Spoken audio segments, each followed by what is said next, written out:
नमस्कार, मैं नियाज खान और आप देख रहे हैं न्यूज एक्सप्रेस। राजस्थान के बजट सेशन में कई मुद्दों को उठाया गया, उस पर बहस हुई और बहस के दौरान गर्मा गर्मी का माहौल भी देखा गया। इसमें से एक तो कांग्रेस विधायक हरीश चौधरी द्वारा पढ़ी गई कविता ठाकुरों का कुआं पर खूब हो हल्ला हुआ। रविंद्र भाटी ने हरीश चौधरी को करारा जवाब दिया। इसके अलावा राजस्थान में शरणार्थियों के मुद्दे को भी सदन में उठाया गया और रविंद्र भाटी ने राजस्थान के स्वास्थ्य मंत्री गजेंद्र सिंह खयूंसर से कई सारे सवाल पूछ डाले। निर्दलीय विधायक रविंद्र सिंह भाटी ने गजेंद्र सिंह खयूंसर से पूछा कि अभी तक कितने शरणार्थियों को भारत की नागरिकता दी गई है। इस पर गजेंद्र सिंह ने कहा कि शरणार्थियों को जल्द से जल्द नागरिकता देने के लिए राज्य सरकार द्वारा विशेष प्रयास किए जा रहे हैं। अफगानिस्तान, पाकिस्तान और बांग्लादेश से आए अल्पसंख्यक शरणार्थियों को भारतीय नागरिकता देने के लिए नियमों और प्रक्रियाओं को सरल बनाया गया है।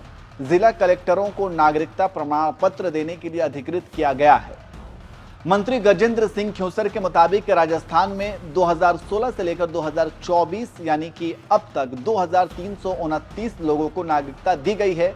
मौजूदा समय में कुल 1566 आवेदन लंबित हैं। इनमें से 300 मामलों में इंटेलिजेंस ब्यूरो की रिपोर्ट का इंतजार है। वहीं इससे पहले भाटी के प्रश्न के लिखित जवाब में गजेंद्र सिंह खयूंसर ने बताया कि पिछले 5 वर्षों में बाड़मेर, जैसलमेर और बालोतरा जिले में पाकिस्तानी शरणार्थियों को नागरिकता देने के लिए 373 आवेदन प्राप्त हुए हैं। इनमें से 84 आवेदनों का निपटारा कर दिया गया है और 289 आवेदन लंबित हैं।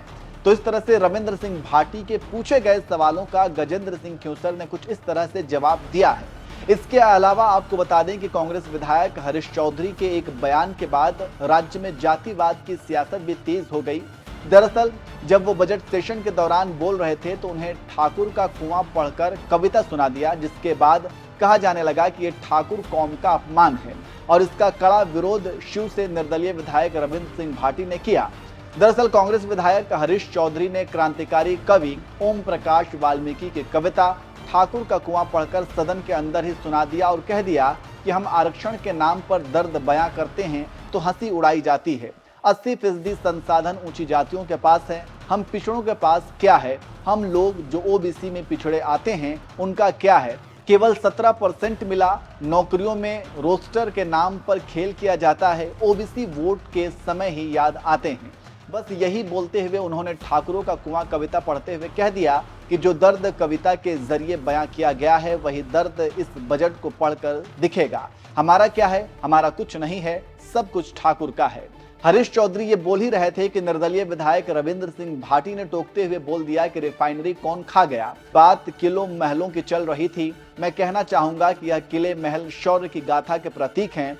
जब कभी मुगल आक्रांताओं के हमले हुए तो हमारी बहन बेटियों की इज्जत बचाने के लिए काम आए। मैं छोटा जरूर हूं लेकिन छोटी बात नहीं करूंगा। सदन की एक गरिमा को बनाए रखना हमारा नैतिक धर्म है। तो इस तरह से बजट सेशन के दौरान कई मुद्दों पर सदन के अंदर तीखी बहस हुई। वहीं जातिवाद का मुद्दा भी उठा।